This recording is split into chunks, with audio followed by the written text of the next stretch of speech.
Hello students, welcome to study Khazana. My name is Puneet Dogra, जैसा कि आप सभी लोग जानते हैं। और आज हम इंटीग्रेशन आगे पढ़ेंगे, जिसमें हमने लास्ट क्लास में 19 क्वेश्चन करे थे। उम्मीद करता हूं आप 19 के 19 पढ़ के आए होंगे, क्योंकि वो 19 बहुत अच्छे क्वेश्चन थे, बेसिक क्वेश्चन थे, जो आपके लेवल को मतलब थोड़ा सा इंक्रीज करेंगे। अब जो आगे क्वेश्चन हम करेंगे इसी एक्सरसाइज के, मतलब 20, 21, 22, 23 जो भी है, इस एक्सरसाइज को कंप्लीट करने के बाद हम नई जो एक्सरसाइज शुरू करेंगे, वो एक्सरसाइज हमारी सबसे इंपॉर्टेंट एक्सरसाइज है इस चैप्टर की। अगर आप लोगों ने, मैं आपको एक चीज बता दूं, अगर आप लोगों ने वो एक्सरसाइज बढ़िया तरीके से पढ़ ली, तो भाई साहब वो एक्सरसाइज आपके हर एक चैप्टर के अंदर थोड़ा यूज होने वाली है। तो उस एक्सरसाइज को आपको बहुत अच्छे से पढ़ना है, बहुत बढ़िया तरीके से, क्योंकि उसके हम उस एक्सरसाइज को करने के बाद हम एक्स्ट्रा क्वेश्चन भी करेंगे। मतलब ऐसा नहीं है कि हम लोग पहले पूरे चैप्टर करें देन एक्स्ट्रा क्वेश्चन करें, क्योंकि उससे गड़बड़ हो जाएगी फिर, क्योंकि वो एक्सरसाइज इंपॉर्टेंट है। उसके लिए हमें ज्यादा से ज्यादा क्वेश्चन करने चाहिए। अगर वो एक्सरसाइज आपने स्ट्रांग रख ली तो मुश्किल से मुश्किल क्वेश्चन आपका ऐसे चुटकी वैल्यू सॉल्व हो जाएगा। ठीक है, तो स्टार्ट करते हैं। सबसे पहले एक्सरसाइज 7.1 के रिमेनिंग क्वेश्चंस निकाल लीजिए एक बारी फटाफट से।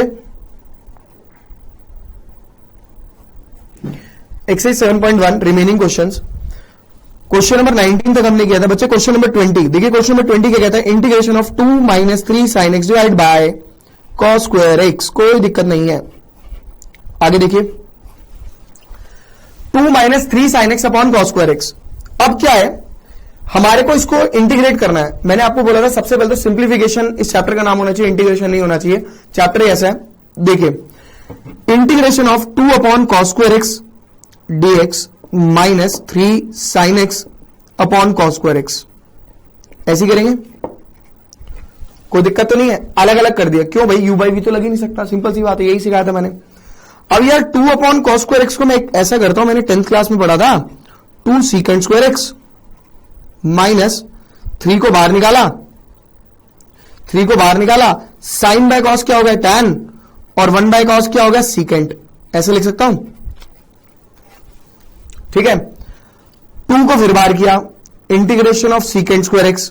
भाई साहब फॉर्मूले लर्न करके आए हो ना, 3 tan x into secant x। भाई साहब ये हो जाएगा 2 tan x minus 3 sec x plus c। खत्म। समझ में आई बात कैसे करना है?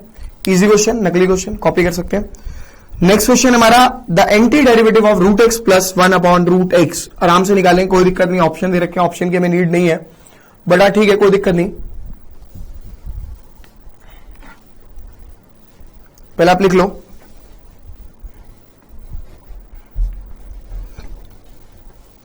देखिए निकालते हैं हम लोग सबसे पहले question number 21। Question number 21 said that integration of root x plus 1 upon root x और साथ ही साथ dx। इसको हम ऐसे लिख सकते हैं, root x dx plus 1 upon root x dx, x की पावर 1/2 dx प्लस x की पावर -1/2 dx। ऐसे ही हुआ। x की पावर 1/2 को हम क्या लिख सकते हैं, x की power 1/2 plus 1 divided bye 1/2 plus 1 plus, अच्छा, x की power -1/2 plus 1 divide by -1/2 plus 1 plus c। तो ये आ जाएगा x की पावर 3/2 अपॉन 3/2 प्लस x की पावर 1/2 अपॉन 1/2 प्लस c। ये मेरा सिंप्लीफाई कर कुरा के हो जाएगा 2/3 x raise to the power 3/2 plus 2x की पावर 1/2 प्लस c। खत्म। तो इस तरीके से आपने इस क्वेश्चन को खत्म कर दिया। ठीक है, नेक्स्ट क्वेश्चन।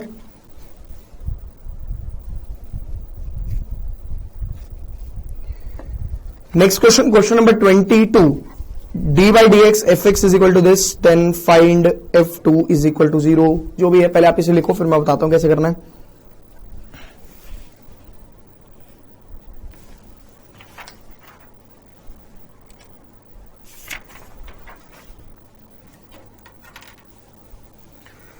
क्वेश्चन नंबर 22 आपको दिया हुआ D by d x of F x is equal to 4x cube minus 3x raised to the power 4 such that f2 is equal to 0. Find fx. fx की value क्या होगी? देखिए, सबसे पहले D by d x of F x है, यानी आप इसको f डैश एक्स बोल सकते हो, बट आपको f डैश एक्स नहीं चाहिए, आपको चाहिए f एक्स। अगर किसी भी टर्म का डेरिवेटिव आपके पास पड़ा है, आपको जाना है इंटीग्रेशन पे, तो कुछ नहीं करना भाई साहब, उसका इंटीग्रेशन कर दो। अगर आपको एफ एक्स चाहिए, एफ डैश हटाना है और एक्स लाना है, तो आपको इंटीग्रेशन करना है। जैसे कि मैं आपको दिखाता हूं कैसे। आपने दोनों तरफ ये जो dx डिनोमिनेटर में था ना, आप कह सकते हो डी एफ एक्स बचाइए और इसको मल्टीप्लाई में लेगा, या आप कह सकते हो दोनों तरफ dx से कर दिया मल्टीप्लाई और साथ ही साथ ले लिया इंटीग्रेट बोथ साइड, ऐसे। अब इसका इंटीग्रेशन जो है वो एफ एक्स हो जाएगा, ठीक है ना। तो is equal to integration of 4x³ dx minus 3 1 upon x की पावर 4 dx। ये हो जाएगा 4 बार x की पावर 3 dx माइनस 3 बार x की पावर माइनस 4 dx, ठीक है। 4x की power 4 divide by 4 minus 3x की power minus 4 plus 1 upon minus 4 plus 1 plus c, ठीक है भाई। अभी इसको सिंप्लीफाई करके लिख देते हैं अपन, कुछ भी नहीं है इसके अंदर। 4 से 4 गया मेरा, x raise to the power 4 minus 3 x की power minus 3 divided by minus 3।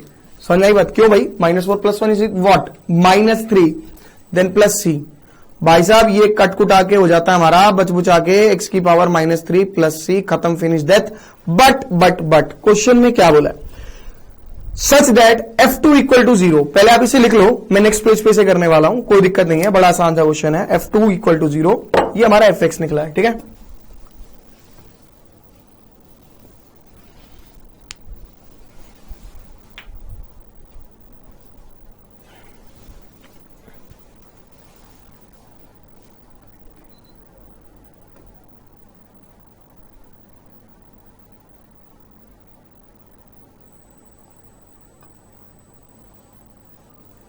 देखिए आपका fx क्या निकला है?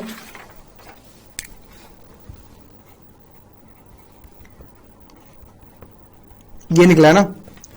अब आपको बोला है सिंस f2 इक्वल टू 0, तो x की जगह आपने डाला 2, ये होगा 2 की power 4 16 plus 1 by 8 plus c, ये 0 दिया हुआ है, तो 0 इज इक्वल टू एलसीएम लिया 8, 6 8 48, 4 8 4 12, तो ये हो गया c is equal to minus 129 divide by 8। वापिस आप इसे fx में डाल देंगे, कोई प्रॉब्लम नहीं आने वाली। fx आपका आया था x raise to the power 4 plus 1 upon x cube plus c, that is equal to x की power 4 plus 1 upon x cube minus 129 by 8 is your final answer. समझा?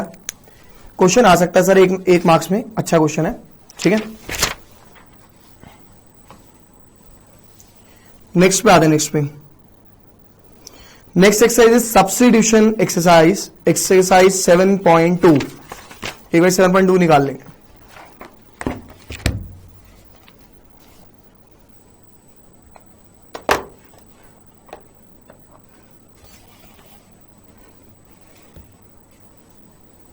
देखिए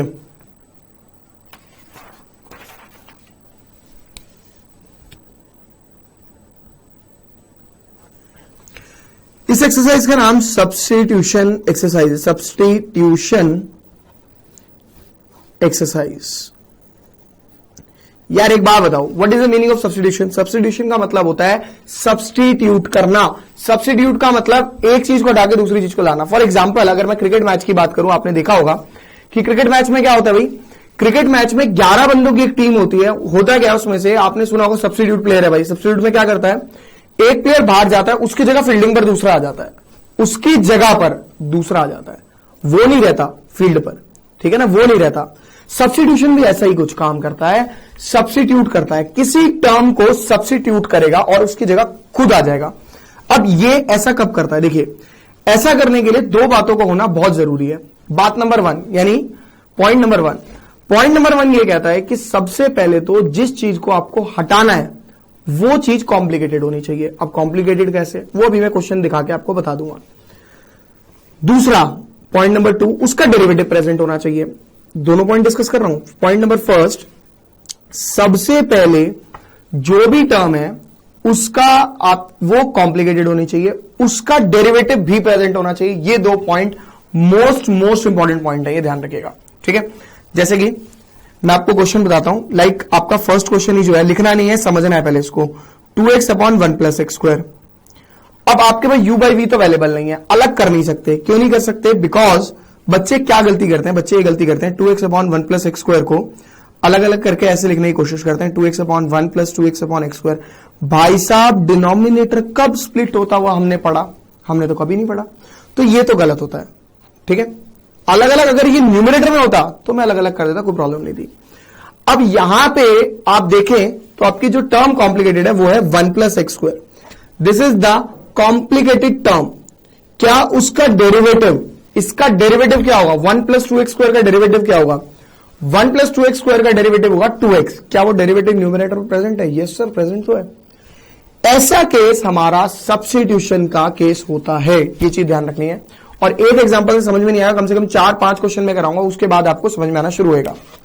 जैसे लेट किया हमने 1 प्लस एक्स स्क्वायर को t, ठीक है, इसका डेरिवेटिव निकाला 0 plus 2x is equal to D T upon D x.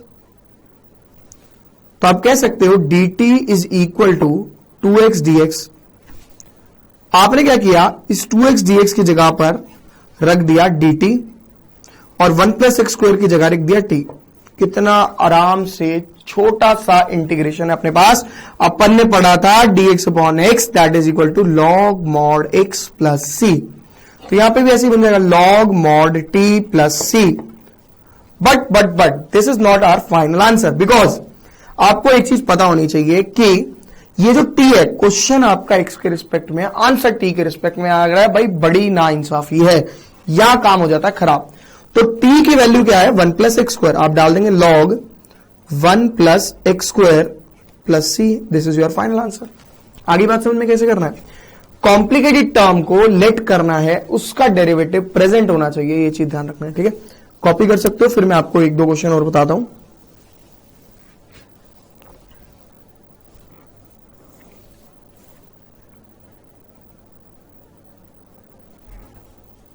और देखो सब्स्टिट्यूट हुआ है ना, x हटा और x की जगह t आ गया। x हट गया पूरे तरीके से और t आ गया पूरे तरीके से।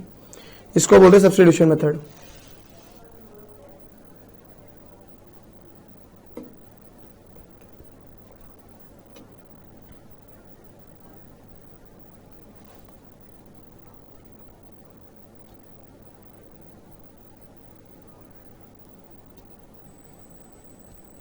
देखिए क्वेश्चन नंबर 2 नहीं, पहले 2 नहीं, पहले मैं अपनी तरफ से कोई भी क्वेश्चन दे देता हूं। Like integration of 4x square plus 2x और मल्टीप्लाई में इसके साथ दिया हुआ है 8x प्लस 2। अब देखिए कॉम्प्लिकेटेड टर्म ये रूट वाली है भाई बच्चे, ये रूट वाली टर्म इस कॉम्प्लिकेटेड टर्म। बच्चे कहते हैं सर एक काम करो, इस रूट वाली टर्म को लेट कर लो, 4x स्क्वायर प्लस 2x को t लेट कर लो। मैं बोलूंगा गलत। एक तो ये पावर से आपका कोई लेना देना नहीं है, पावर से पंगेबाजी नहीं करनी, पावर आपको कभी कुछ नहीं कहेगी। आपका फंक्शन कॉम्प्लिकेटेड होता है ना कि पावर। ये टर्म कॉम्प्लिकेटेड है 4x स्क्वायर प्लस 2x। हां रूट की वजह से हम इसका इंटीग्रेशन नहीं कर पा रहे, लेकिन 4x square plus 2x is complicated term. इसको अपन ने लेट किया t, इसका डेरिवेटिव क्या हुआ 8x प्लस 2 अवेलेबल है।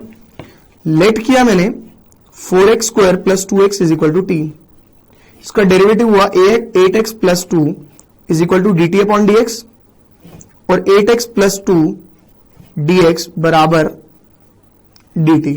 हर बार इसको मल्टीप्लाई में लेके चल जाना है dx को। ये पूरी टर्म की जगह मैं लिखूंगा dt और इस पूरी टर्म की जगह होगा रूट t। सब्स्टिट्यूशन करने के बाद इंटीग्रेशन देखो कितनी टुच्ची सी टर्म का इंटीग्रेशन आता है। तो ये जो इंटीग्रेशन होगा ये होगा t की पावर 1/2 का। क्या इंटीग्रेशन होगा इसका? t की power 1/2 plus 1 divided bye 1/2 plus 1 and plus c, यानी ये होगा t की पावर 3/2 अपॉन 3/2 प्लस c। और t आपका कितना है? t आपका था, आपने लेट किया था 4x square plus 2x, 4x square plus 2x raise to the power 3/2 और ये 2 ऊपर ले गया मैं अपॉन 3 प्लस c। ये फाइनल आंसर आ गया। आई बात समझ में? कॉपी कर सकते हो, नेक्स्ट क्वेश्चन करेंगे।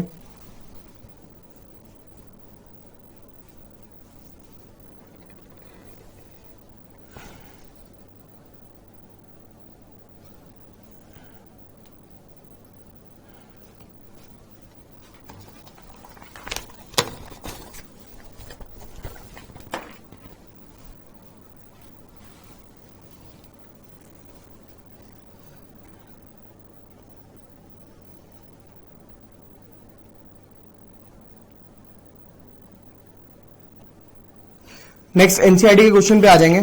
Question number second, log x का whole square upon x dx। अब log x का स्क्वायर इज कॉम्प्लिकेटेड, बट मैंने आपको क्या बोला, पावर से कोई पंगा नहीं लेना। लेट किया log x को t, क्या उसका डेरिवेटिव अवेलेबल है? यस सर, उसका डेरिवेटिव 1/x होता है, ये हो जाएगा dt अपॉन dx, और dt is equal to 1/x dx। ये मेरा dt आ गया। तो मैं dt की जगह पर देखिए dx अपॉन 1/x को मैं क्या लिख सकता हूं, इस पूरे को dt लिख सकता हूं, और log x को क्या लिख सकता हूं, t। तो t का स्क्वायर यानी t की power 3 upon 3 plus c, t की वैल्यू डाली log x का whole cube divide by 3 plus c। ये मेरा फाइनल आंसर। कॉपी करेंगे, फिर आगे चलेंगे।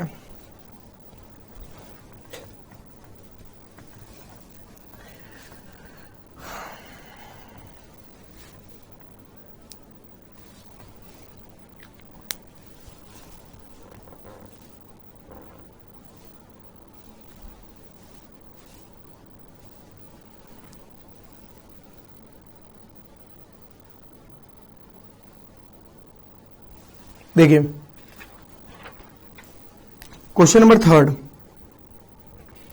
1 upon x plus x log x integration d x. इसकी सिंप्लीफिकेशन करने बैठे, डीएक्स अपॉन एक्स लिया कॉमन, 1 प्लस लॉग एक्स।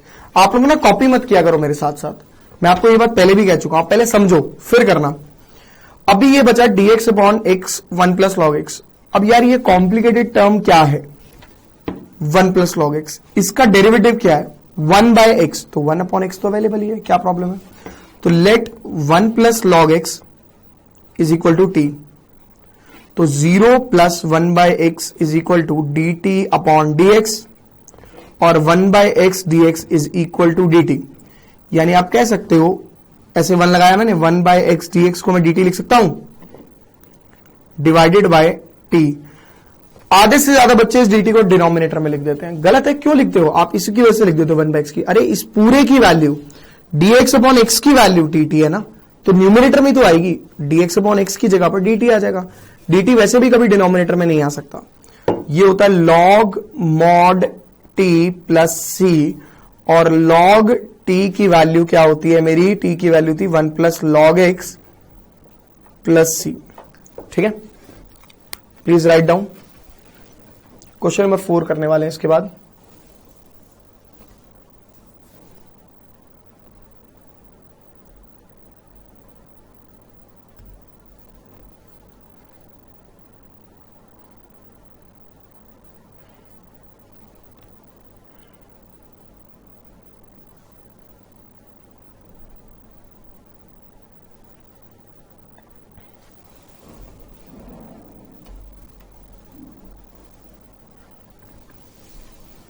देखिए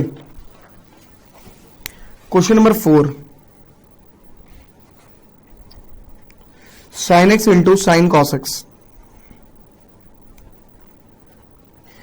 अब देखो यार, मतलब मेरा वैसा तो नहीं आ रहा जैसे मैं आपको बोल रहा था कि कॉम्प्लिकेटेड टर्म वगैरह एंड ऑल। अगर आप ढंग से देखो तो साइन एक्स यहां पे अवेलेबल है, और साइन एक्स का जो डेरिवेटिव है वो होता है कॉस, है ना। अगर मैंने साइन एक्स को टी लेट कर लिया तो उसका डेरिवेटिव अवेलेबल है, यही है। अगर साइन एक्स को मैंने टी लेट कर लिया तो उसका डेरिवेटिव कॉस एक्स अवेलेबल है। गलत जवाब। ये कॉस एक्स एक्चुअली में एंगल की फॉर्म में अवेलेबल है। समझ में आ रही बात? अगर मैं टी लेट करता हूं, जो कि कर नहीं सकता, गलत देखना पहले, गलत, तो ताकि आप लोग समझ सके सही। अगर गलत नहीं कराऊंगा तो सही नहीं समझ पाओगे। आपने लेट किया साइन एक्स को टी, तो उसका डेरिवेटिव होगा cos x dx बराबर dt, कोई दिक्कत नहीं। आपने साइन एक्स की जगह पे तो डाल दिया t, कोई दिक्कत नहीं है, इनटू साइन। अब cos x dx जो है, यहां पे cos में एंगल है, तो इस पूरे की वैल्यू dt कैसे हो सकती है जबकि ये तो एंगल है? समझ में आ रही बात? ये तो एंगल है, तो एक्चुअली में साइन एक्स का डेरिवेटिव cos x अवेलेबल नहीं है। ये चीज आपको ध्यान रखनी है, क्योंकि cos x एंगल है। हां, अगर मैं cos x को t ले लूं, लेट करूं मैं cos x को t, तो उसका डेरिवेटिव होता है minus sine x D x is equal to D t. बेटा मैंने डी टी डिवाइड में था, मैं डायरेक्ट लेके जा रहा हूं उसको मल्टीप्लाई में, आपको याद रखनी है चीज, ठीक है। धीरे धीरे मतलब हम स्टेप को स्किप करना सीखेंगे, इतना कर सकते हो स्टेप को स्किप। तो साइन एक्स डीएक्स की वैल्यू जो है वो कितनी हो गई, साइन एक्स डीएक्स की वैल्यू देखिए, साइन एक्स डीएक्स मेरा हो जाता है माइनस डी टी। तो साइन एक्स डीएक्स की जगह पे मैं डाल देता हूं, इस पूरे की वैल्यू पे डाल देता हूं minus d t. Sine cos x को आपने लिख किया था टी, ये आ गया, यानी क्वेश्चन हो गया minus sine t d t. Sine का इंटीग्रेशन आपको पता है माइनस कॉस होता है प्लस सी। तो इसको ध्यान से समझ के चलेंगे, हवा में तीर नहीं मारेंगे, कॉपी कर सकते हो। नेक्स्ट क्वेश्चन करेंगे।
देखिए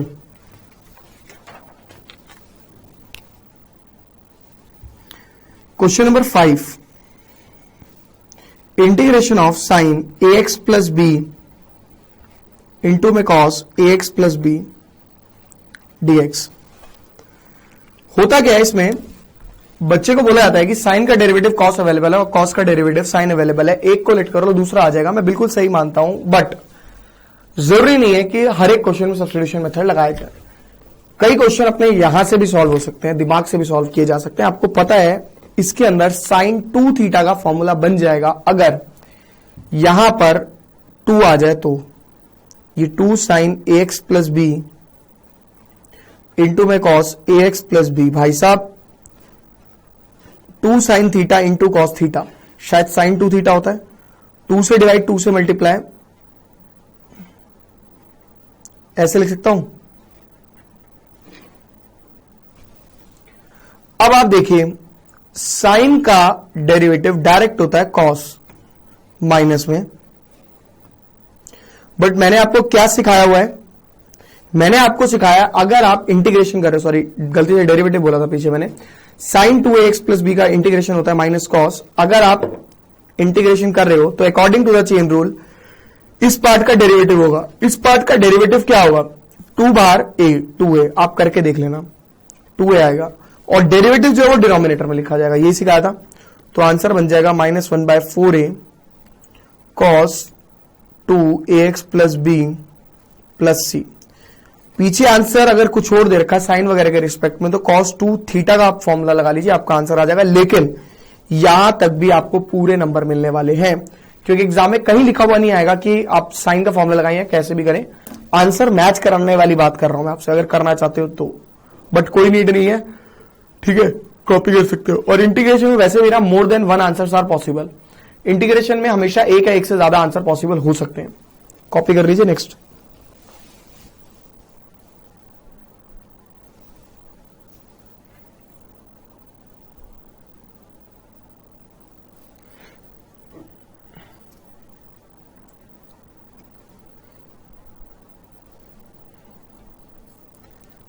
क्वेश्चन नंबर 6 पे आते हैं। कहीं इसके अंदर हमने चेन वो सब्स्टिट्यूशन मेथड नहीं लगाया था, उसी तरीके से क्वेश्चन नंबर 6 है। जरूरी नहीं है आप सब्स्टिट्यूशन मेथड का इस्तेमाल करें, आप डायरेक्ट चल सकते हो ax plus B raise to the power 1/2 dx। भाई इसका फॉर्मूला होता है सीधा ax plus B raise to the power 1/2 plus 1 divide by 1/2 plus 1 plus C. हाँ, बस अगर ये साइन की पावर 1/2 होता, साइन एक्स की पावर 1/2, आप नहीं कर पाते। एलजेब्रा होगा तो कर लोगे, एलजेब्रा होगा तो कर लेंगे, बट ट्रिग्नोमेट्रिक हुआ, एक्सपोनेंशियल हुआ तो नहीं कर पाएंगे। ये चीज ध्यान रखनी है, ठीक है। तो ये आपका हो जाएगा, और इसका डेरिवेटिव करने बैठेंगे तो ए, तो ये आएगा ए एक्स प्लस बी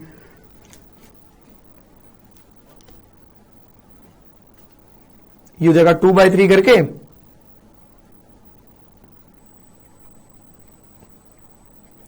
अपॉन ए प्लस सी, ठीक है। नेक्स्ट क्वेश्चन करेंगे, कॉपी कर सकते हो आप इसे।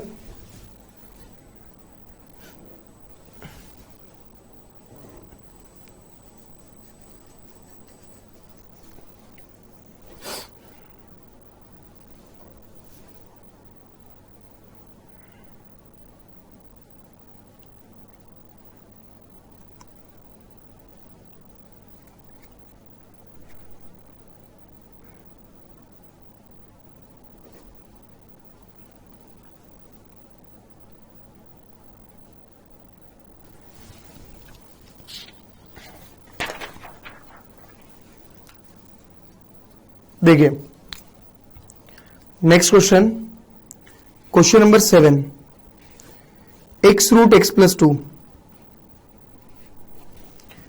अब यार कॉम्प्लिकेटेड टर्म है एक्स प्लस 2, उसका डेरिवेटिव तो होता है 1, डेरिवेटिव तो अवेलेबल ही नहीं है, या तो हमारा कॉन्सेप्ट गलत हो गया अगर देखा जाए तो।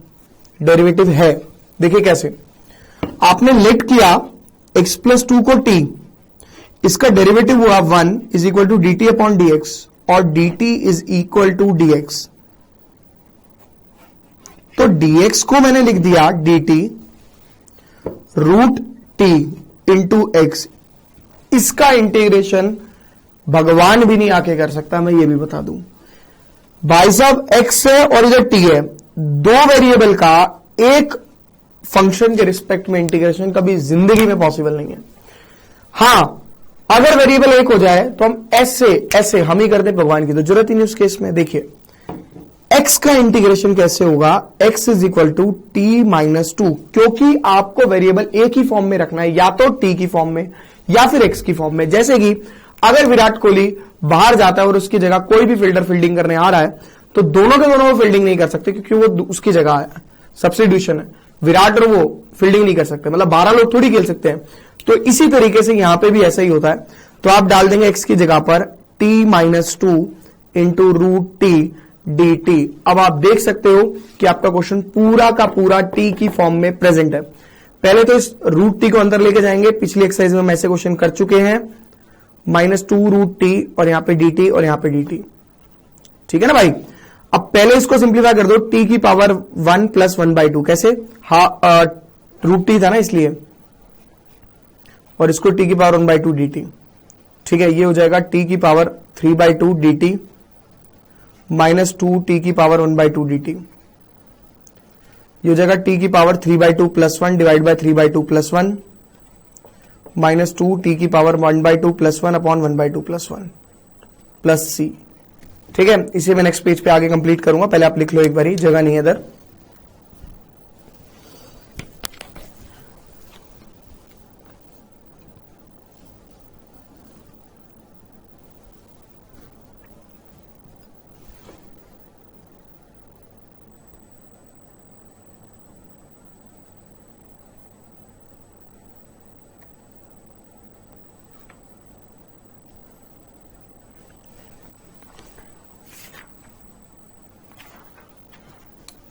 देखिए हमारी टर्म जो बची थी वो थी ये, जो पीछे लिखी हुई t की power 3/2 plus 1 upon 3/2 plus 1 minus 2 t की power 1/2 plus 1 upon 1/2 plus 1 plus c। इसको मैंने सिंप्लीफाई करके लिखा, देखिए क्या लिखूंगा, t की पावर एलसीएम लेके 5/2 अपॉन 5/2 माइनस 2 t की पावर 3/2 अपॉन 3/2 प्लस c। अभी आप इसको सिंप्लीफाई कर दीजिए, कैसे, 2/5 t की पावर 5/2 माइनस 4/3 t की पावर 3/2 प्लस c, और t की वैल्यू देखिए क्या है, x प्लस 2,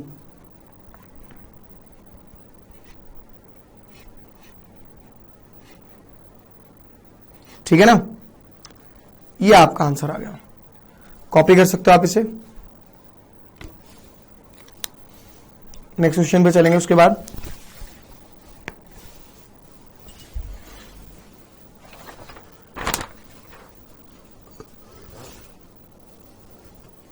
तो डेरिवेटिव पहचानने का बस तरीका है कि वो प्रेजेंट है या नहीं, बस वो प्रेजेंट होगा, ढूंढोगे तो मिलेगा जरूर। और अभी तो धीरे धीरे लेवल बढ़ा रहे हैं, धीरे धीरे चीजें समझ में आनी शुरू होंगी, कौन सी नहीं हो सकती, कौन सी हो सकती है, इस तरीके की चीजें।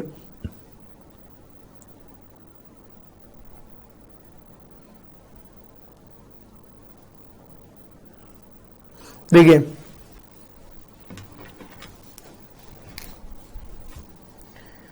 क्वेश्चन नंबर 8,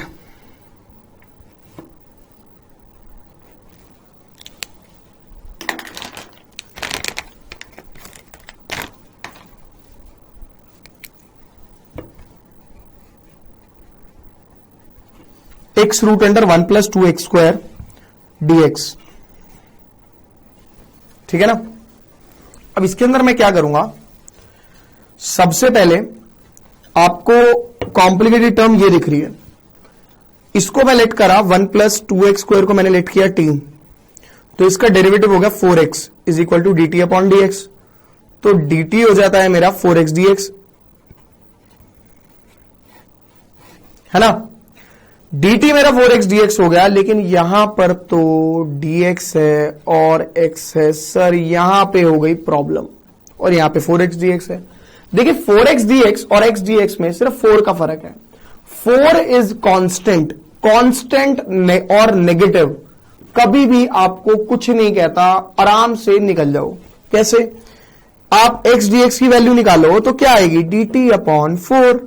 तो x dx की जगह पे मैं क्या डाल सकता हूं भैया, मैं डाल सकता हूं dt/4, और ये हो जाएगा रूट अंडर t, खत्म।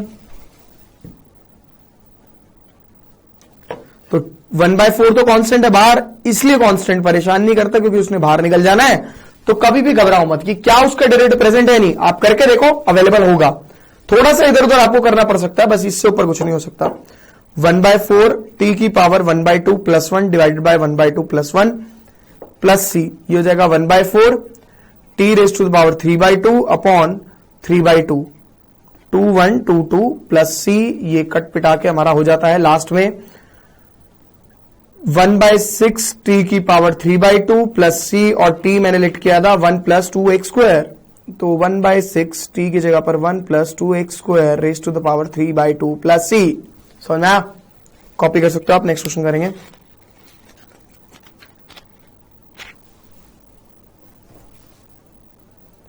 और प्रोडक्ट रूल तो पढ़ा ही नहीं हमने कि होता है नहीं होता, आप ये मान के चलेंगे 7.6 तक कि होता ही नहीं है।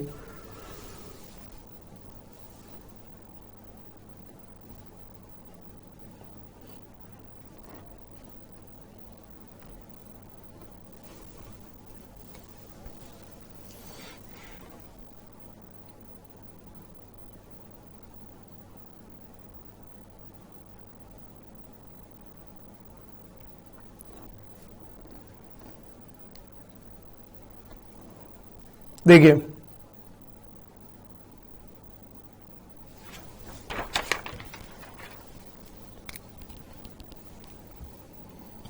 क्वेश्चन नंबर 9,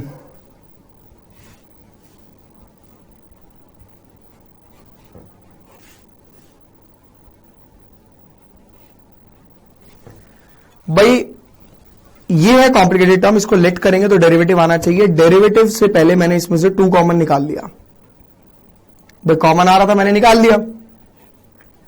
और अगर अब आप देखो तो इसका डेरिवेटिव ये होता है 2x + 1, कॉम्प्लिकेटेड टर्म है और उसका डेरिवेटिव भी तो प्रेजेंट है। तो लेट x² + x + 1 = t, तो 2x + 1 बराबर dx/dt/dx, और dt = 2x + 1 dx। ऊपर मैं डाल सकता हूं 2x + 1 dx को dt, ये जगह √t, √t मतलब t की पावर ½ कैसे करेंगे, अच्छा 2 तो साथ में चल ही रहा है, ठीक है, ये वाला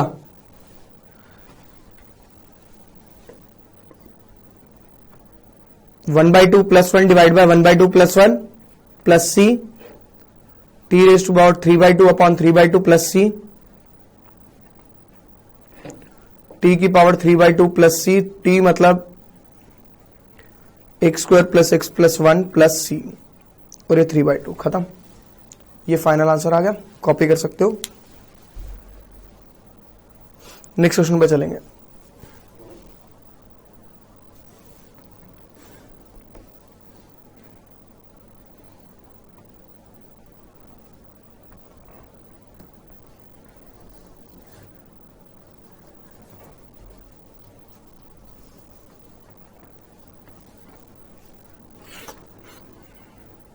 देखिए थोड़ा फास्ट,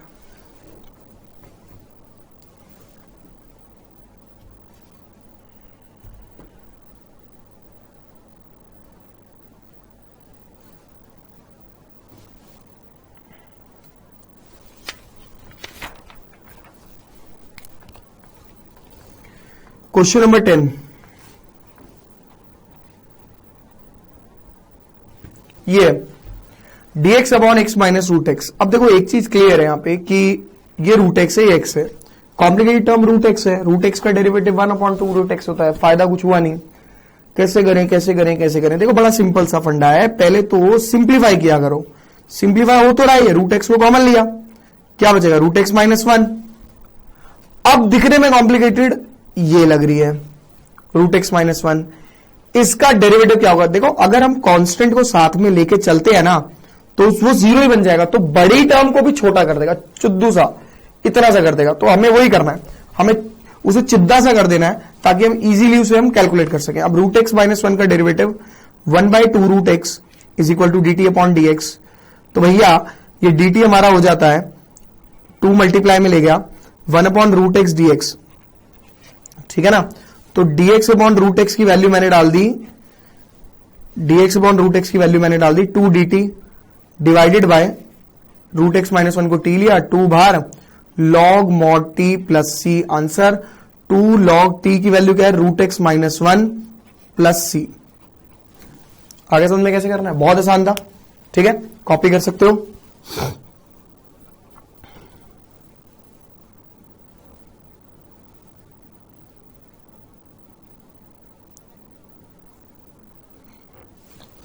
तो पहला काम ये किया करो कि कॉमन लेने का, उसके बाद रूट एक्स बचा गया, कॉम्प्लिकेटेड है लेकिन रूट एक्स माइनस 1 को अगर पूरा लेंगे तो ज्यादा बेटर है, क्योंकि उससे क्वेश्चन इजी होने वाला है।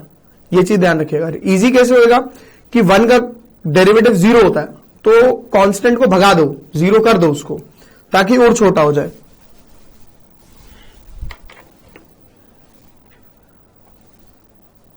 इलेवेंथ क्वेश्चन करेंगे हम।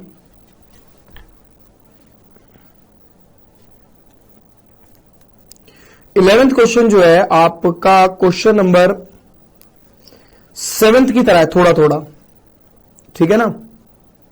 7th में भी हमने एक्स की वैल्यू निकाली थी, 11th में भी जरूरत पड़ेगी हमें। देखिए कैसे,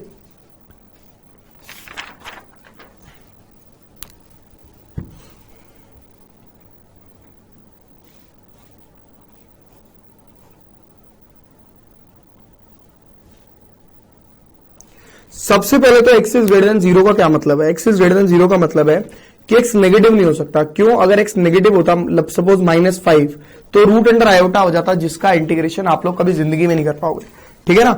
तो एक्स की वैल्यू 0 से बड़ी होगी, लेकिन कंडीशन का कोई मतलब है नहीं, आपको कैलकुलेशन में कोई परेशान नहीं करेगा, इजीली हो जाएगा कैलकुलेट। तो हमने लेट किया x+4 को t, ठीक है।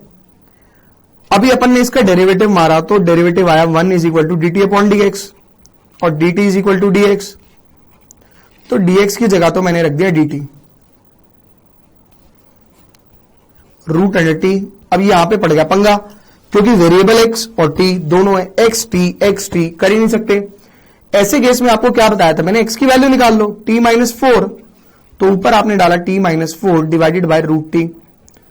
हालांकि इस क्वेश्चन में और इस क्वेश्चन में अगर इसको और इसको देखो दोनों को, तो आपको कोई खास फर्क नजर आएगा नहीं दोनों में, लेकिन जमीन और आसमान का फर्क है, क्योंकि ये रूट टी आप अलग अलग कर सकते हो, बट ये पार्ट अलग नहीं हो सकता था, अलग अलग करने से इंटीग्रेशन करना बहुत बहुत आसान हो जाएगा। ऐसे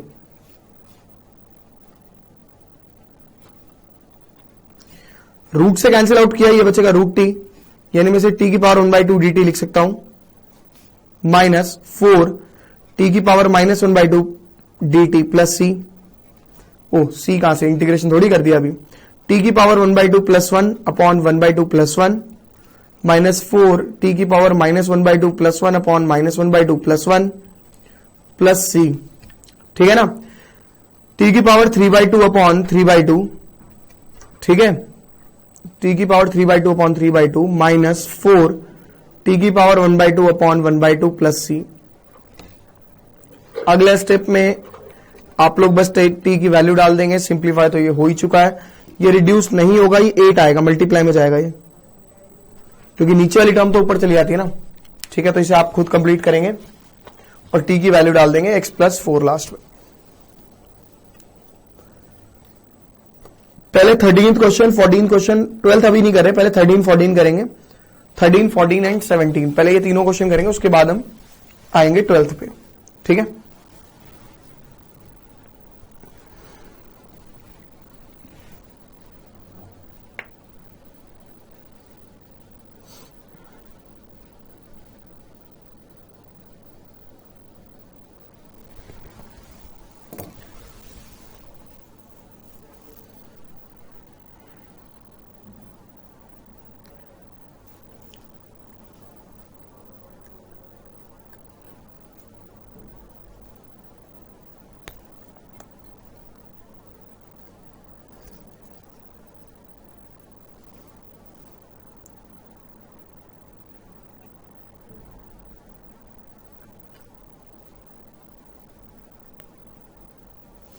देखिए अगला क्वेश्चन है question number 13। x² upon 2 + 3x³ upon 3, मतलब इसका क्यूब dx। नीचे वाली टर्म कॉम्प्लिकेटेड है, ऊपर उसका डेरिवेटिव है, तो नीचे वाले को हमने t लेट किया, उसका डेरिवेटिव हो गया 0 + 9x² = dt अपॉन dx।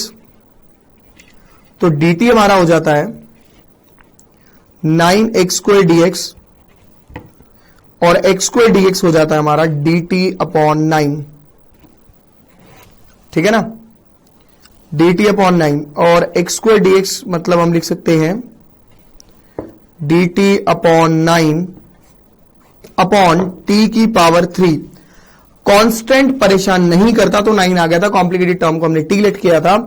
पूरे 3 को नहीं लेंगे, मैं पहले भी डिस्कस कर चुका हूं, बिकॉज पावर आपको कभी कुछ नहीं कहता है। ठीक है, तो ऊपर आ जाएगा dt, ये तो हो गया 1/9 बाहर, t की पावर -3 dt, t की पावर -3 + 1 अपॉन -3 + 1 प्लस c।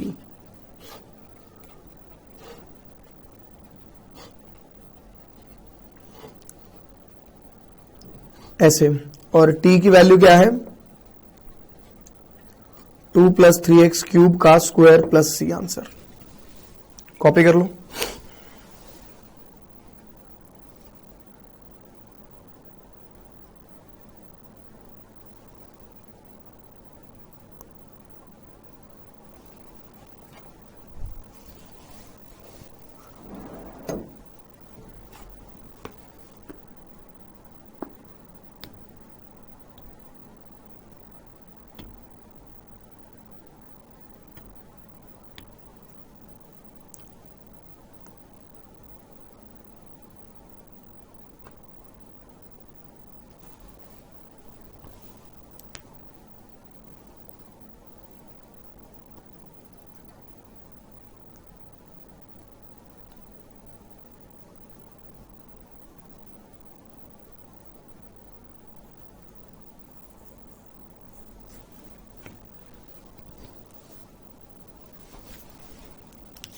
देखिए क्वेश्चन नंबर 14।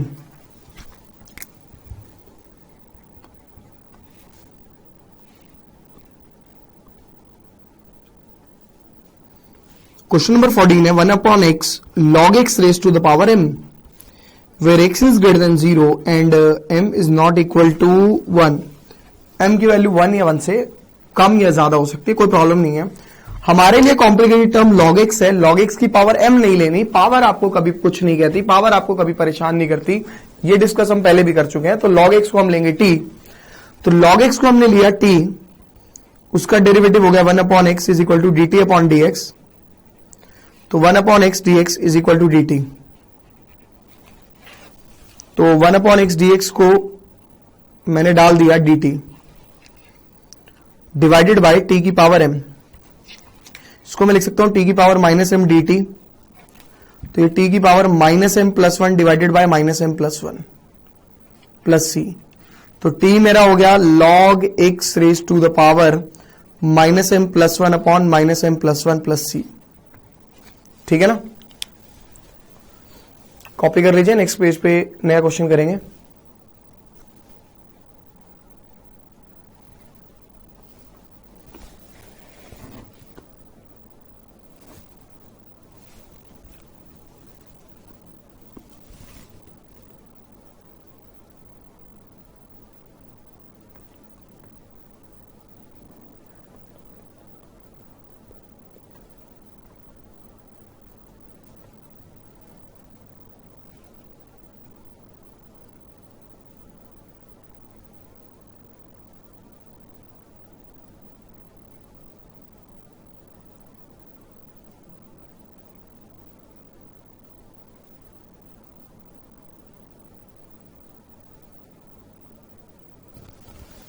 देखिए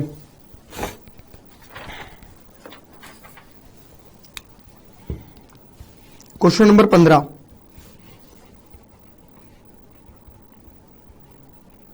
ठीक है। 9 माइनस 4x स्क्वायर को हमने t लिया, उसका डेरिवेटिव हुआ minus 8x dx is equal to D t, ऊपर x dx, तो कांस्टेंट और नेगेटिव आपको कभी भी कुछ नहीं बोल रहा, अपना चुपचाप चलते जाओ, आगे सॉल्व होता जाएगा। तो ये होगा d T upon minus 8 upon t minus 1 by 8 d T upon t minus 1 by 8 log mod T plus C, और minus 1 by 8 log mod t की वैल्यू क्या है 9 माइनस 4x स्क्वायर प्लस सी। खत्म, मुश्किल नहीं है, हाँ लगता जरूर है मुश्किल। क्वेश्चन नंबर 16, भाई 16 में मैं लगाने भी नहीं वाला अपना ये सब्स्टिट्यूशन मेथड, भाई सब सीधा एक्सपोनेंशियल का होता है सेम, और उसके बाद जो पावर है उसका डेरिवेटिव करेंगे, क्योंकि पावर काउंट एज एंगल, याद है, तो इसका डेरिवेटिव कितना होगा 2 प्लस सी। खत्म, ये आंसर आ गया e की पावर 2x प्लस 3 अपॉन 2। क्यों लगाऊं भाई सब्स्टिट्यूशन मेथड? 17वां देख लो भाई साहब। अब बच्चे बोलेगा सर कॉम्प्लिकेटेड क्या है, e की power x square, actually exponential complicated नहीं है, एक्स स्क्वायर आपको परेशान कर रहा है। अगर आप सोचो e की पावर x स्क्वायर को t लेट करने की, तो उसका डेरिवेटिव ही नहीं मिलेगा आपको। हाँ, अगर एक्स स्क्वायर को लेट करते तो ऊपर उसका डेरिवेटिव है, तो कॉम्प्लिकेटेड इसकी वजह से एक्सपोनेंशियल का डेरिवेटिव नहीं हो रहा, एक्स स्क्वायर उसे परेशान कर रहा है, जिसकी वजह से बेचारा एक्सपोनेंशियल रो रहा है। 2x dx बराबर dt, तो x dx मेरा कितना हो जाता है dt अपॉन 2, तो ऊपर हो जाएगा dt upon 2 e raise to the power t, यानी 1/2 बाहर e की पावर माइनस t dt, और इसका इंटीग्रेशन क्या होता है 1/2 e की power minus t upon minus 1 plus C. Next में t की वैल्यू डाल दो और माइनस 1 आगे ले आओ, बस बात खत्म। ठीक है ना। अब आते क्वेश्चन नंबर 12 पे।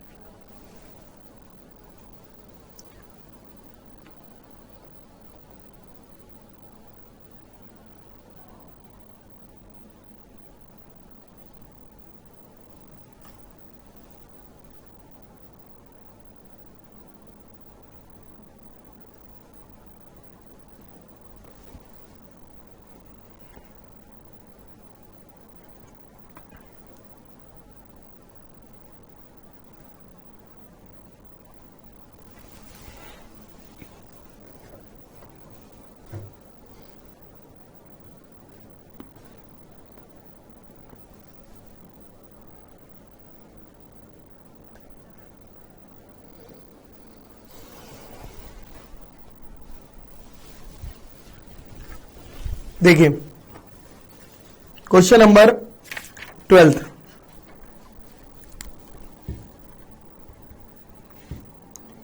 Integration of x cube minus 1 raise to the power 1/3 into x की पावर 5 dx। कॉम्प्लिकेटेड टर्म है एक्स क्यूब माइनस 1, ठीक है, मैंने लेट कर ली x cube minus 1 is equal to t और 3x स्क्वायर dx बराबर dt। तो एक्स स्क्वायर dx जो है वो मेरा होगा dt अपॉन 3, कोई प्रॉब्लम नहीं है, ये होगा t की पावर 1/3। यहां हम फंस गए। कैसे फंस गए? x की पावर 5 है लेकिन मेरा तो एक्स स्क्वायर dx आ रहा है यार, ये हो गया प्रॉब्लम। कैसे करें? देखो आप इसे ऐसे ब्रेक करके लिख सकते हो x cube into x square dx। क्यों भाई? आपको dt तो लाना ही पड़ेगा, जिसके रिस्पेक्ट में डेरिवेटिव करना होगा वो टर्म तो आपको चाहिए भाई। t के रिस्पेक्ट में डेरिवेटिव कर रहे हो यानी dt अपॉन 3 तो लाना ही है किसी भी तरीके से, उसको ले आए भाई। चलो एक चीज तो सफल हुई कम से कम, अब बच गया एक्स क्यूब। ओ हो एक्स क्यूब का कैसे करेंगे?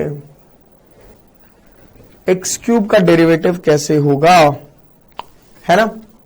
अरे यार आप कितनी बार ऐसे कर चुके हो, t+1 नहीं करा तो t की पावर 1/3 t+1 dt अपॉन 3। तो ये आपका हो जाएगा देखिए कैसे, t की power 1/3 into T plus T की पावर 1/3, और ये मैंने 1/3 को बाहर निकाल के फेंक दिया क्योंकि 1/3 आपको कुछ कह थोड़ी रहा है। ये 1/3 आपने बाहर निकाला, dt को अंदर ले गए, है ना, तो दिक्कत नहीं आएगी। 1/3 t की पावर, इसको एलसीएम लेके पहले ऐड कर दिया 4/3 प्लस t की पावर 1/3 dt, अलग अलग कर दिया। ऐसे ही करेंगे इसका इंटीग्रेशन, ठीक है? बिल्कुल गलत है, ब्रैकेट कहां है क्योंकि 1/3 दोनों के साथ मल्टीप्लाई होगा। समझ में आ गई बात? तो इसलिए करना पड़ता है। तो 1/3 t की power 4/3 plus 1 upon 4/3 plus 1 plus t की power 1/3 plus 1 upon 1/3 plus 1 plus c। भाई साहब क्वेश्चन आसान है, ढंग से देखो तो एक्स स्क्वायर dx चाहिए, वो dt अपॉन 3 एटलीस्ट x5 में से टर्म छोटी करके निकाल सकता हूं, उसको निकाला मैंने, बच गया एक्स क्यूब। एक्स क्यूब की वैल्यू तो वहीं से निकल रही है t+1, वो वैल्यू डाल दी। कॉपी करो इसे, कंप्लीट करो एक बारी।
देखिए नेक्स्ट क्वेश्चन, 17 तक हो गया हमें, हमारे क्वेश्चन 18th कर रहे हैं। आज सारे हल्के क्वेश्चन सब्स्टिट्यूशन मेथड वाले में खत्म कर दूंगा। Question number 18, integration of e raise to the power tan inverse x upon 1 plus x square dx। Clear है, tan इनवर्स x का derivative 1 upon 1 plus x square होता है, ठीक है? तो ये हो जाएगा dt is equal to dx upon 1 plus x square. तो dx upon 1 plus x square को मैंने dt लिख दिया,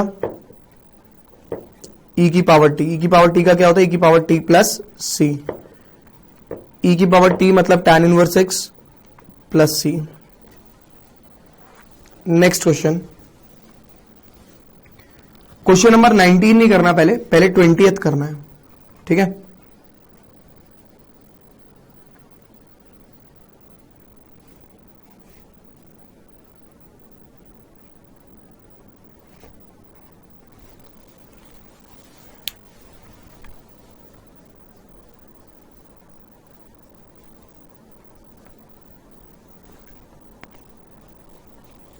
देखिए, सबसे पहले तो कॉम्प्लिकेटेड टर्म दोनों ही है।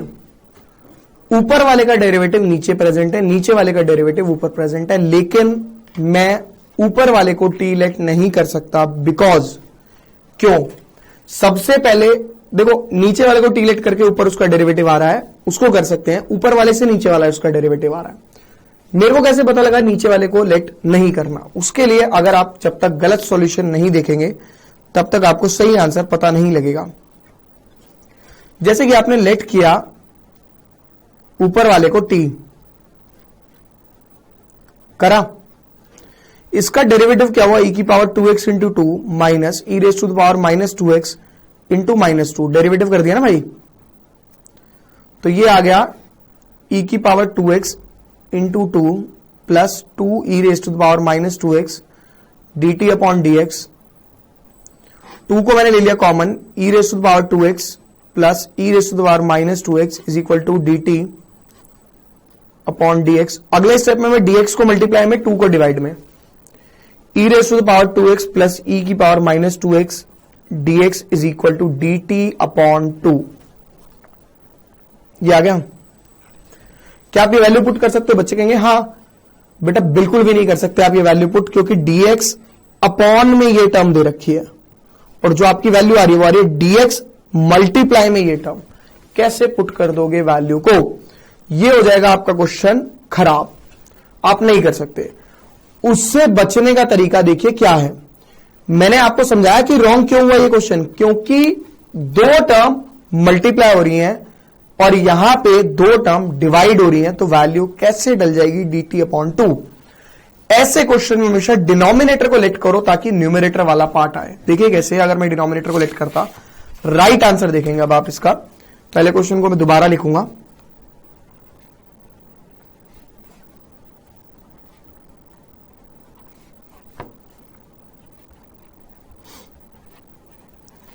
लेट किया e की power 2x plus e raise to the power minus 2x is equal to T.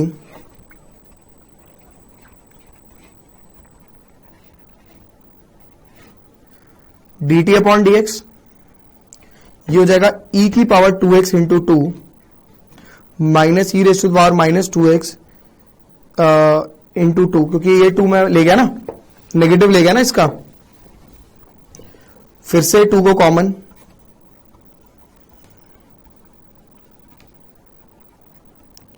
dx को लेके जाएंगे मल्टीप्लाई में, 2 को डिवाइड में, dx को मल्टीप्लाई में 2 को डिवाइड में,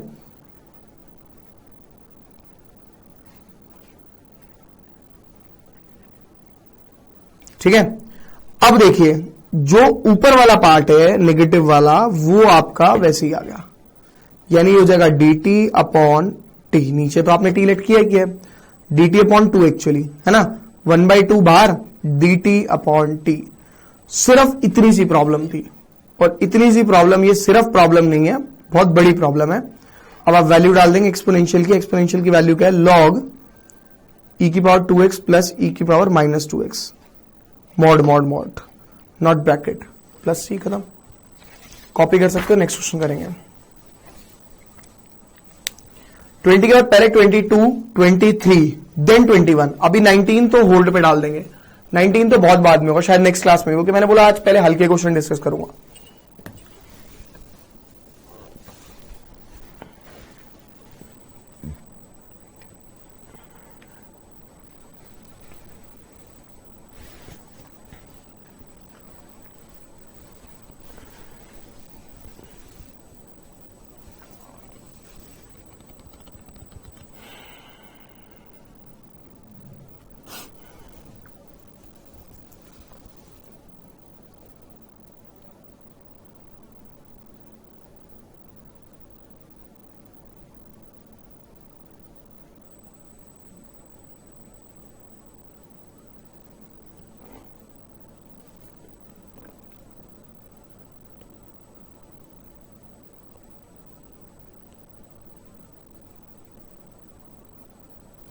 देखिए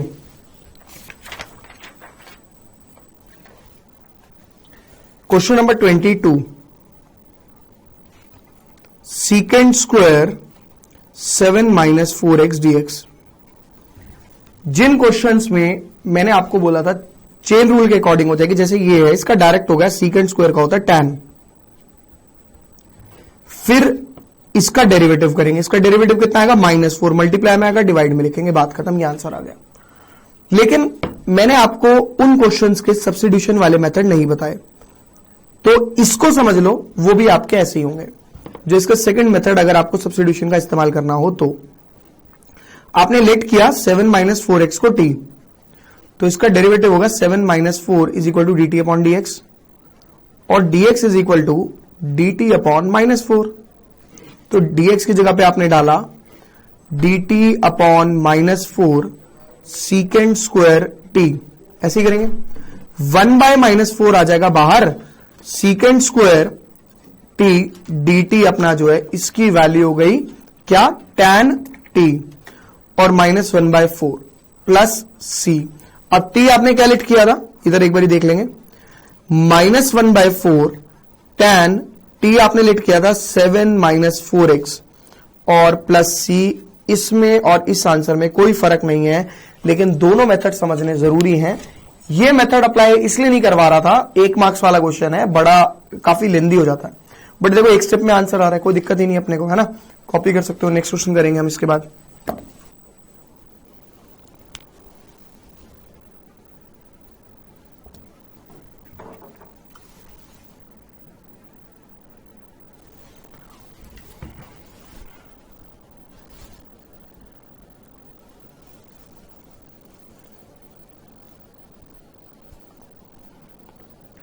बाईस के बाद 23वां करेंगे, फिर 24, 25, अभी 19वें क्वेश्चन को हमने और 21वें क्वेश्चन को होल्ड पे डाला है, क्योंकि आज जो आसान क्वेश्चन है पहले वो डिस्कस करने हैं, है ना।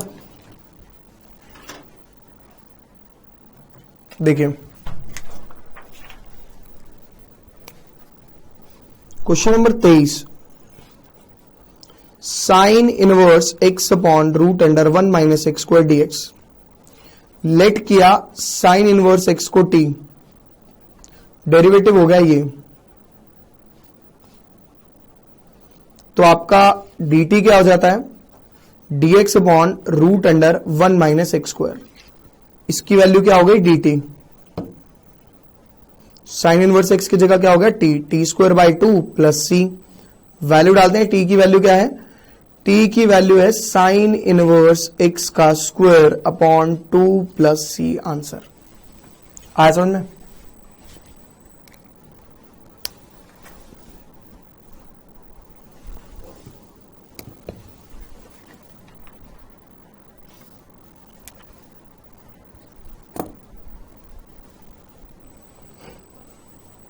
ये तो नकली था, वैसे भी देख के पता लग रहा था। क्वेश्चन नंबर 24,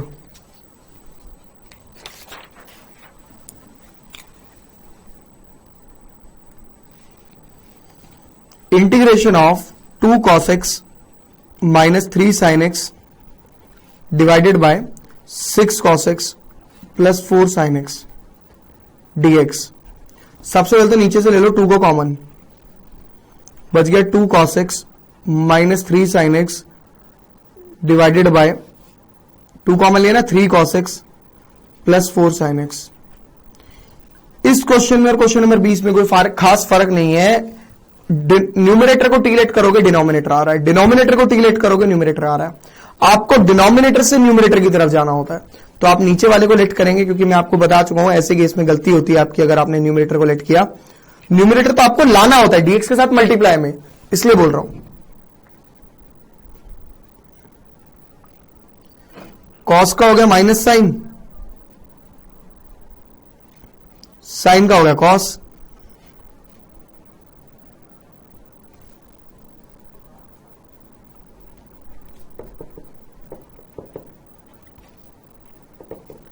ऐसे ही होगा ना, -3 sin x plus 4 cos x, -3 sin x plus, अच्छा कॉमन लिया तो 2 आ गया ना यहां पे, तो प्लस 2 cos x, तो ऊपर वाला पार्ट आ गया dt अपॉन टी, इसका direct log mod t plus C, log mod t, t क्या था 3 cos x plus 2 sin x plus C, और बाहर लगा हुआ 1/2। कॉपी कर सकते हो। नेक्स्ट क्वेश्चन करेंगे, क्वेश्चन नंबर 25।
देखिए next question, question number 25। 1 upon cos square x into में 1 माइनस tan एक्स का होल स्क्वायर। भाई साहब सबसे पहले तो इसको या तो साइन और कॉस की फॉर्म में लिख लो, या फिर प्रॉपर tan और उसके फॉर्म में रहने दो, साइन और कॉस की हटा दो। तो 1 बाय कॉस जो है वो सीकेंड स्क्वायर एक्स होता है। अब शायद आपको दिख रहा होगा कौन सी टर्म कॉम्प्लिकेटेड है और किसका डेरिवेटिव क्या होता है। 1 minus tan x is complicated और उसका डेरिवेटिव क्या होता है, सीकेंड स्क्वायर एक्स।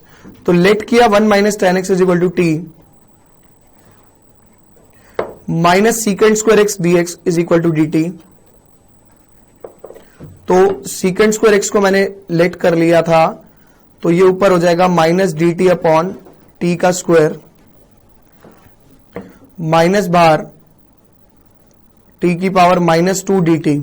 ठीक है, तो ये हो जाएगा -2 + 1 divided by -2 + 1 plus c minus t की पावर -1 अपॉन -1 प्लस सी, यानी +1 अपॉन टी प्लस सी, और टी अपना था 1 माइनस tan एक्स प्लस सी। खत्म, कॉपी कर लो। ठीक है,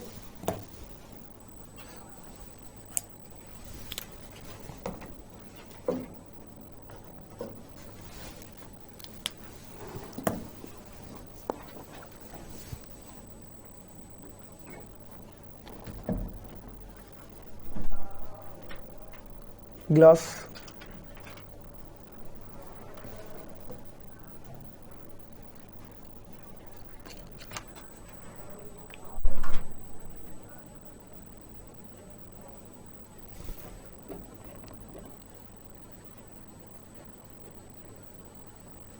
हो गया। नेक्स्ट क्वेश्चन पे आते हैं बच्चे, क्वेश्चन नंबर 30, 31, 28। हम पहले 28, 30 और 31 ये तीनों क्वेश्चन कर रहे हैं आज की क्लास में, उसके बाद आज की क्लास समाप्त कर देंगे। ठीक है, तो जो बच जाएगा वो करेंगे हम, उसके बाद अपने बच जाएंगे 19, 21 और बाकी क्वेश्चंस लाइक अपने बचेंगे 27 बच जाएगा, 26 बच जाएगा, कोई दिक्कत नहीं, जो भी है। Question number 28, cos x upon √1 plus sin x। भाई साहब एक चीज क्लियर है, नीचे वाले का डेरिवेटिव ऊपर है और रूट पावर है, उसको लेंगे नहीं, वो आपको हमेशा कुछ नहीं कहेगी, यूं ही बताया था पहले। तो 1 प्लस साइन एक्स को हमने ले लिया t, साइन 0 प्लस साइन का हो गया cos, मजे आ गए भाई, ये हो गया dt अपॉन dx। तो भैया dt हमारा होने लग रहा है ये cos x dx, तो ऊपर वाला क्या हो जाएगा, cos x dx क्या हो जाएगा, dt अपॉन √t। इसको क्या लिख सकते हैं, t की पावर -1/2 dt। अब क्या हो जाएगा, t की power -1/2 plus 1 upon -1/2 plus 1 plus c। ऐसे करेंगे। अब भाई साहब इसकी वैल्यू डाल दी मैंने, क्या वैल्यू है इसकी, t की पावर 1/2 अपॉन 1/2 प्लस c यानी 2t की पावर 1/2 प्लस सी, और t की वैल्यू थी 1 प्लस साइन एक्स का स्क्वायर रूट प्लस सी। आया समझ में? क्योंकि हाफ पावर को मैं स्क्वायर रूट बोल सकता हूं, मैंने बचपन से तो यही पढ़ा था। क्वेश्चन नंबर 30, आराम से, ध्यान से, बड़े प्यार से। Sine x upon 1 plus cos x, 1 plus cos x का डेरिवेटिव ऊपर प्रेजेंट है। लेट किया मैंने 1 प्लस कॉस एक्स को t, भैया 1 प्लस कॉस एक्स मतलब माइनस साइन एक्स, और dx is equal to dt। तो साइन एक्स डी एक्स की वैल्यू मेरी हो जाती है माइनस dt, बिकॉज रॉबर्ट ये कहता है कि माइनस कांस्टेंट आपको परेशान नहीं करता। तो माइनस परेशान नहीं कर रहा, आप इसे ऐसे ही रहने देंगे। Sign x D x negative उठा के उधर की साइड लेके जाएंगे, minus dt upon t, minus dt upon T man, ये हो गया minus log T plus C, और टी की वैल्यू फेंक दो इसके अंदर, आंसर आ गया आपका भैया ये आ गया क्या, log 1 plus cos x plus C, और ये बाहर है माइनस का। कॉपी कर लो भाई, बड़े आराम से किया करो, जल्दी नहीं मचाया करो। क्वेश्चन बड़े सिंपल हैं, आराम से होते हैं, मजा आता है इन्हें करने में, ठीक है ना? बहुत सही लगते हैं, हमें कुछ नहीं कहते। 31 क्वेश्चन करना है, उसके बाद फिर अपने 1-2 क्वेश्चन बच जाएंगे। एक तो 27वां, एक 26वां, एक 19वां होल्ड पे डाला हुआ है, एक 21वां होल्ड पे डाला हुआ है। 4 क्वेश्चन बच जाएंगे पहले 31 में से, है ना?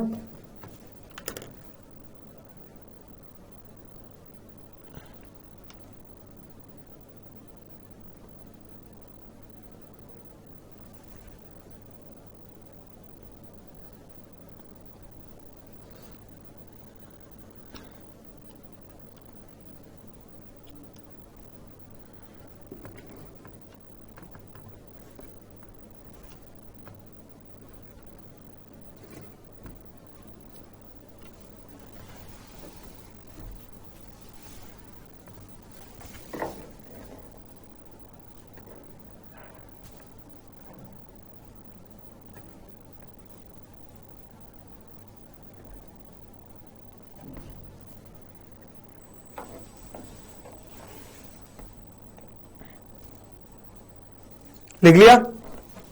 31 पे आते हैं। देखिए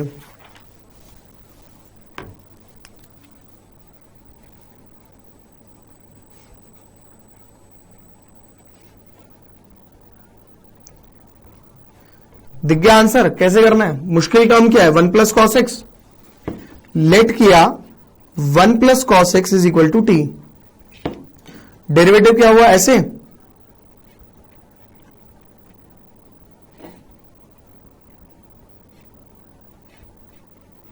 तो साइन एक्स डीएक्स की वैल्यू क्या होगी, माइनस डी टी।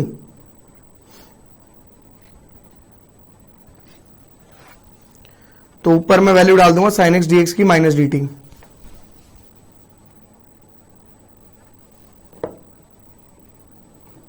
नीचे टी का स्क्वायर, क्या हो जाएगा ये, माइनस बार टी की power -2 D t, -2 + 1 upon -2 + 1 plus C. तो ये हो जाएगा टी की power -1 upon +1 upon t plus C. T की वैल्यू क्या है, 1 upon cos x. Simple question है ना? और एक चीज सुन लो मेरी बात अब ध्यान से जरा, जो आपको अगली क्लास में होमवर्क करके आना है वो सुन लो। पहले तो लिखते रहो क्वेश्चन और साथ साथ मेरी बात सुनते रहो। अगली क्लास का जो होमवर्क है, यही सारे क्वेश्चन दोबारा बैठ के खुद करने हैं। फिर आप एक क्वेश्चन कर रहे हो, जब आपने पहले करा फिर आप अपनी कॉपी देखी, क्या वो ठीक है, अगर नहीं है तो क्यों नहीं है, क्या गलती करी है उसको देखोगे। फिर घर जाके क्या करना है, एक बारी जब कर रहे होंगे जो क्वेश्चन नहीं हो रहा, आप एक बारी कॉपी में से समझो, फिर दोबारा उसे ट्राई करो, कौन सी चीज क्यों आई, ये लॉजिक सबसे जरूरी है। अगर सब्स्टिट्यूशन में आपने ये लॉजिक नहीं लगाया तो आपके क्वेश्चन गलत होंगे बहुत ज्यादा। तो प्लीज रिक्वेस्ट है मेरी आपसे, आप पहले से ढंग से पढ़ के आना इतने क्वेश्चंस को, क्योंकि कल जो हमने क्वेश्चन करने हैं, अगली क्लास में जो हमने क्वेश्चन करने हैं वो काफी टिपिकल है। इवन चाहे तो आप इस वीडियो को एक और बार देखें, क्योंकि ये अच्छी एक्सरसाइज है, बहुत इंपॉर्टेंट एक्सरसाइज है, जैसे मैं पहले बता चुका हूं। ठीक है, तो यहां पे हम इसे कंप्लीट करते हैं। नेक्स्ट क्लास में आप लोगों से मिलते हैं। Good night, bye bye, see you, tata, शबक है, शुभ रात्रि, सायोनारा, टिंग टोंग।